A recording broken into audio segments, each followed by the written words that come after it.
Hello, this is Dr. Richard Ruling on the Total Health Channel, here to share with you again on important topics from Daniel 7. Let's ask God's blessing to be with us. Heavenly Father, we so much need your help. Ask for your Holy Spirit. Thank you for your promises to do exceeding abundantly. Your word is all profitable for correction and instruction, and there's a lot in this lesson. Help us to get it clear in our mind for Christ's sake. Amen. The title of this focus on the video is 7 changes that the papacy made in God's law and how we can be a part of restoring all things. Specifically, 7 changes, and we're going to look at the 4 that are often overlooked. The common ones that we see and know are the fact that the Catechism gets rid of the 2nd commandment on images. The churches are full of them. And we also know that they divided the 10th commandment. After getting rid of the second one, they divided the 10th into 2. Thou shalt not covet thy neighbor's wife. Thou shalt not covet thy neighbor's goods. So they still have 10. Well, that was superfluous. The 7th commandment protects the marriage, and they didn't need to do it that way. And actually, Moses says that you shall not make any changes, not add to nor take away. Papacy has been a master at doing great stuff in removing and adding to, and not good. God says if you take away from his words, he will take away our names from the book of life. If we add to it, he'll add to us the plagues, and that's in Revelation. So need to clarify for other people so that they don't become victims of ignorance. In times of ignorance, God winks, but he commands us to repent in times of judgment, and we're getting there fast. Okay, that's those are the 2 that are commonly known by most Christians, and the 3rd one that Adventists know is that they changed the Saturday to Sunday, so to speak, with the Lord's Day replacing what many people think is the day of worship for the apostles and so on, but really Sabbath is mentioned 9 times in the book of Acts, and the first day is only mentioned once. And 3 times it says every Sabbath or from Sabbath to Sabbath. Well, those are the 3 times we all know and recognize as Adventists.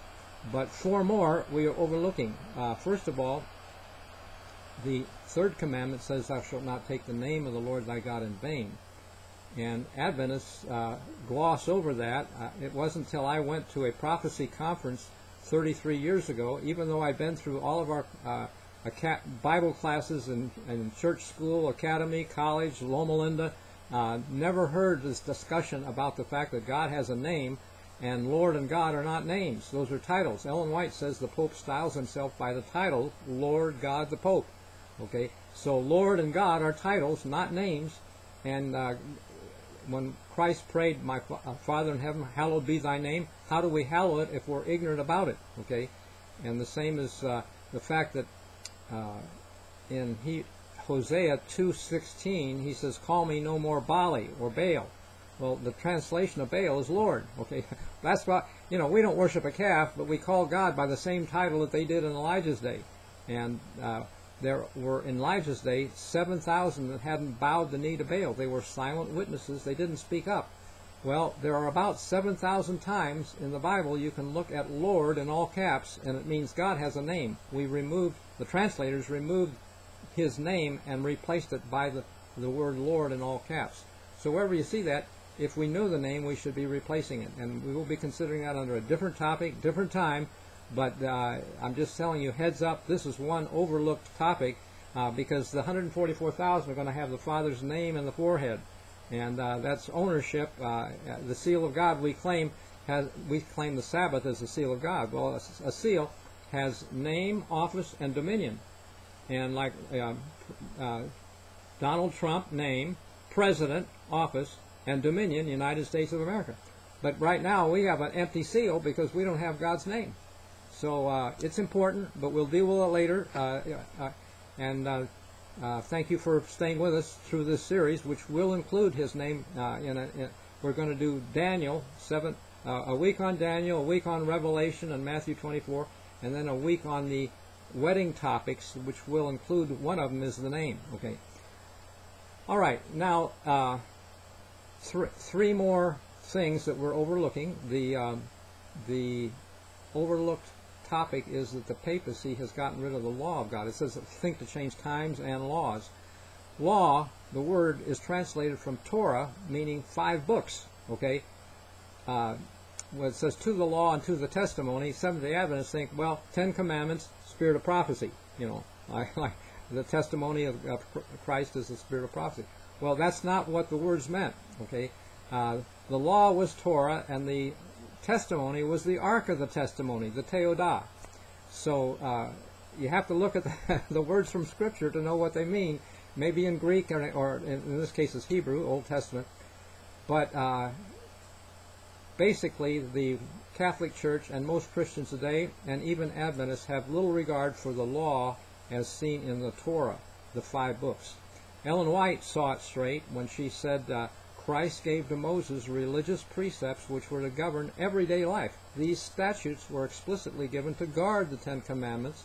They were not shadowy types to pass away with the death of Christ. They were to be binding upon men in every age as long as time should last. That is the Bible Commentary, first volume, page 1104, second column if you have it.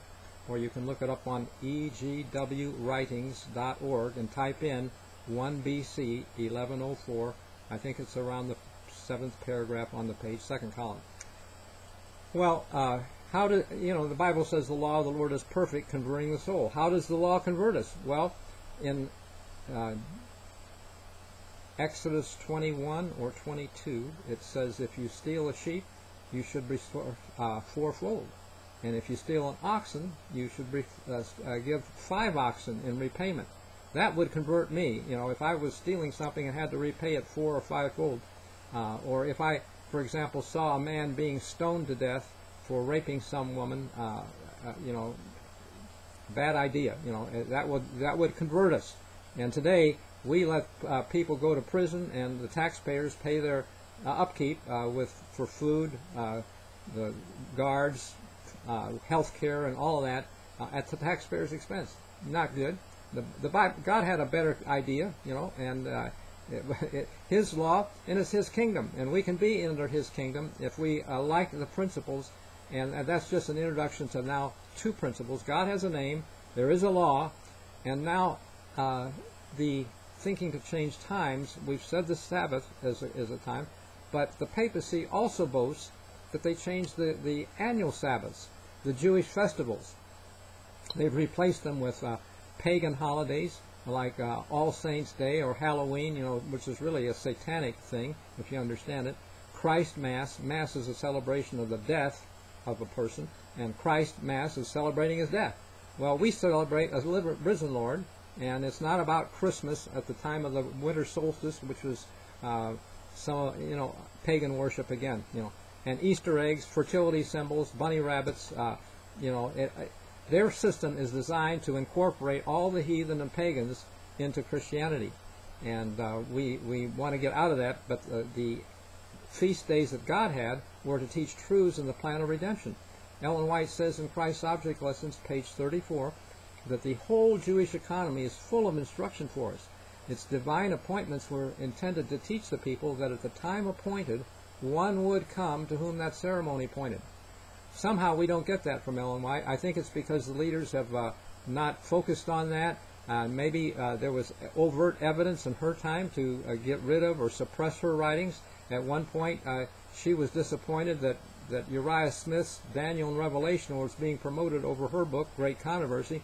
In the Great Controversy that she wrote, page 399, last line on the page, 4th paragraph, that after speaking of how Christ died as the Passover lamb, she says, in like manner, the types that relate to the second advent must be fulfilled at the time of the symbolic service. And the symbolic service, Passover, is a time of judgment, that when God executed judgment. We've had investigative judgment, which is time of the dead that they should be judged. But when the judgment turns to the living, it's going to be real events, not on the Day of Atonement, but at Passover, because that's when they were to pray. God would pass over them and not let the judgment fall on them. That was Egypt, okay? But it's Egypt for us again, because Egypt killed babies, and the U.S. has aborted 70 million. Egypt enslaved people, and America has enslaved most people.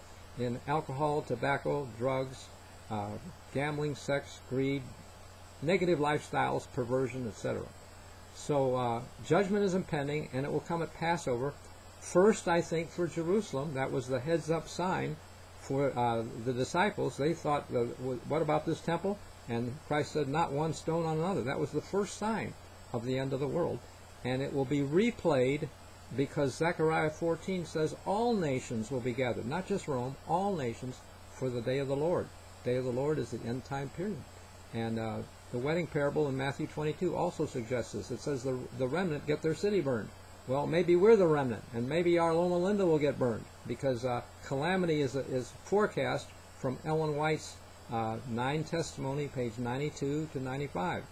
Most casual readers think she's talking about the San Francisco earthquake, but she says on page 95, through his prophet Zephaniah, the Lord specifies judgments he will bring, future, okay? And the judgment on Zephaniah 1:8, in the day of the Lord's sacrifice, Passover, God says, I will punish the king's children. And that's not San Francisco. I mean, you know, if anybody's the king's children, Seventh-day Adventists are. So, and actually, if you understood the history of Loma Linda, leaders hijacked that school and taught pharmacology in spite of Ellen White saying, no, don't do that. And it changed from a school on natural remedies and diet for medical missionaries to teaching people how to be doctors and make money and do their own thing.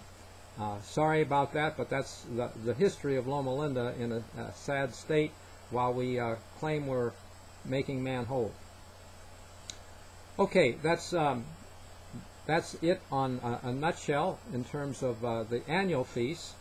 There's one more change that we are overlooking that we should look at, and that is the calendar.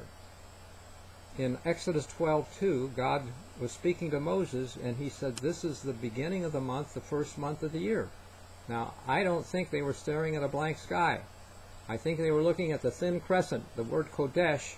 If you type that into Google's images, you can see it's crescent moon, a little thin crescent. 3 times that word Kodesh is in Exodus 12:2. Beginning of the month, beginning of the year, and I think beginning of the week, okay, the weeks, as the month...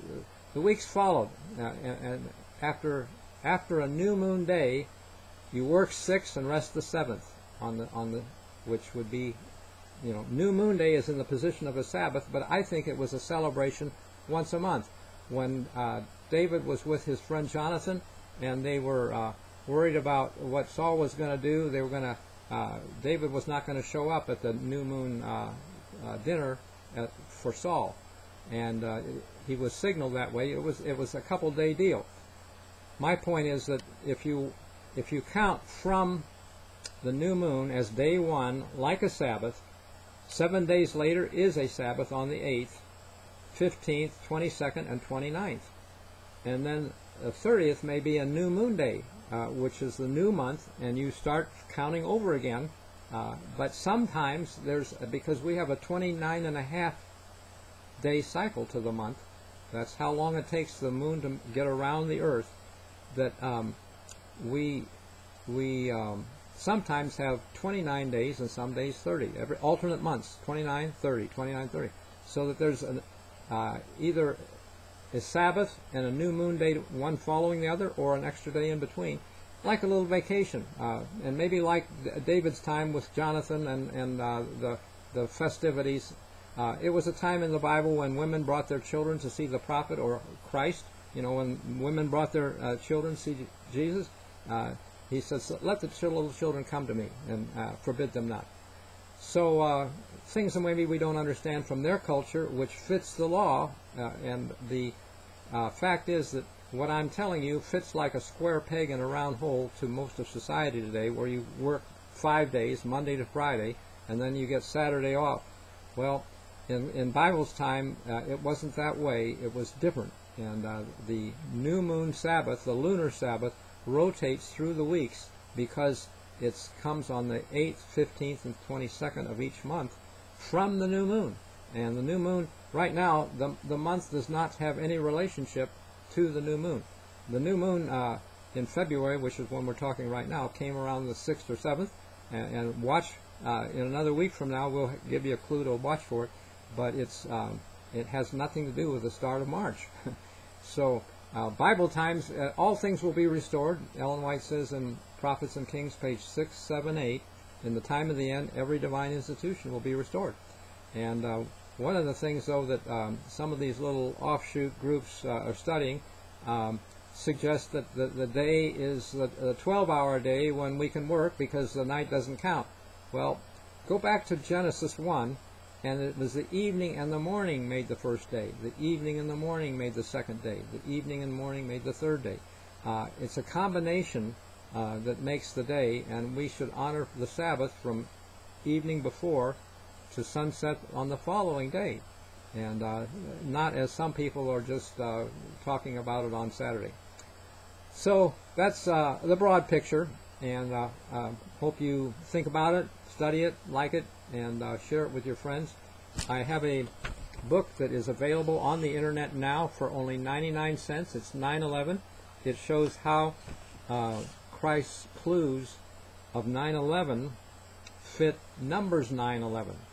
As the days of Noah is supported by the book of Numbers, 9th chapter, verse 10 and 11, how and also the other clue was as a man traveling to a far country in Matthew 25, verse 14. That was also supported by Numbers 9, verse 10 and 11. Those clues show when end times are going to begin for us in America, I believe. Take a look at it, see if I might be right. And if you do, like it and write a short review on Amazon so that other people can get the idea too. Thank you very much. God bless you, and see you again later.